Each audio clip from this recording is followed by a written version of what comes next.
président de la République a confirmé les annonces qu'il avait faites devant le Congrès.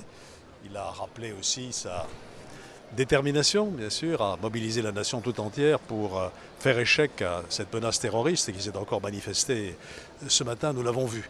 Et donc je pense qu'il a été entendu par l'ensemble des maires. Je crois qu'il a surtout souligné l'importance des élus locaux, l'importance des communes de France, parce que nous sommes en première ligne, y compris en matière de sécurité. Et vous avez dit également qu'il allait vous aider. Quand on a entendu sur les réfugiés, on vient d'écouter un extrait à l'instant, où il est prêt à aider les communes qui accueillent les réfugiés aujourd'hui. Ce sont des choses importantes car les maires, vous le dites, sont en première ligne pour ce cas de figure notamment. La responsabilité des maires, elle est triple.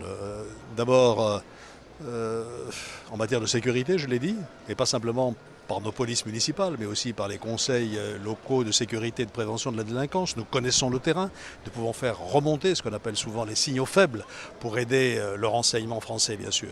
Ensuite, nous avons une responsabilité éminente dans la cohésion sociale. Nous faisons tous, en matière de culture, en matière de sport, en matière sociale, de très nombreuses actions qui renforcent ce lien social. Et puis enfin, nous sommes aussi les garants de la laïcité. Très important, il est revenu aussi sur cette... C'est très important, il est revenu là-dessus, c'est une des valeurs fondamentales de la République.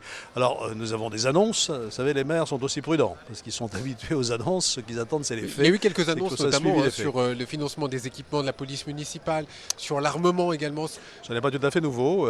J'ai pris la décision il n'y a pas très longtemps de donner à mes policiers municipaux ce qu'on appelle des tasers, et l'État, effectivement, met à notre disposition. Ce qui est très important, c'est que ça se fasse sur la durée, dans le longtemps, et non pas simplement... comme on a parfois vu cela pour les rythmes scolaires, en particulier sur la courte durée. Ah, évidemment, ce matin, on était loin des questions qui concentrent sur l'Association des maires de France, loin des dotations, loin des rythmes scolaires, vous en avez parlé, loin des financements. Mais tout de même, on sent que même dans le discours de François Baroin, c'était extrêmement présent. C'est normal, vous savez, c'est notre vie quotidienne. On nous demande beaucoup, à juste titre. Comme cela a été rappelé, nous sommes un peu l'armature de la nation. Regardez ce qui se passe dès qu'il y a un drame dans une commune. On se tourne immédiatement vers le maire. Je pense en particulier au maire de Saint-Denis aujourd'hui, qui est aussi en première ligne. Il faut donc que nous ayons les moyens d'assumer ces responsabilités. Très souvent, nous avons le sentiment d'être victimes un peu d'incompréhension.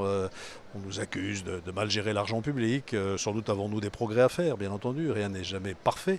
Mais nous avons aussi de très lourdes responsabilités. Nous devons avoir les moyens de les assumer. Monsieur le Premier ministre, on a entendu François Hollande parler d'union, d'unité.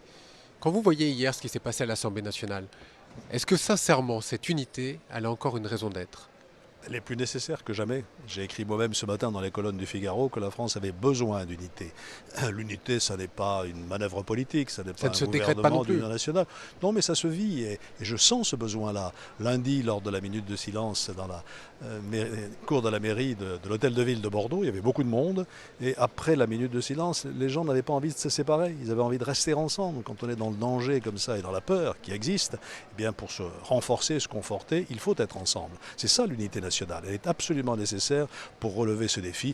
Alors, sur les péripéties de l'Assemblée nationale, je n'y étais pas et je laisse à chacun le soin de juger.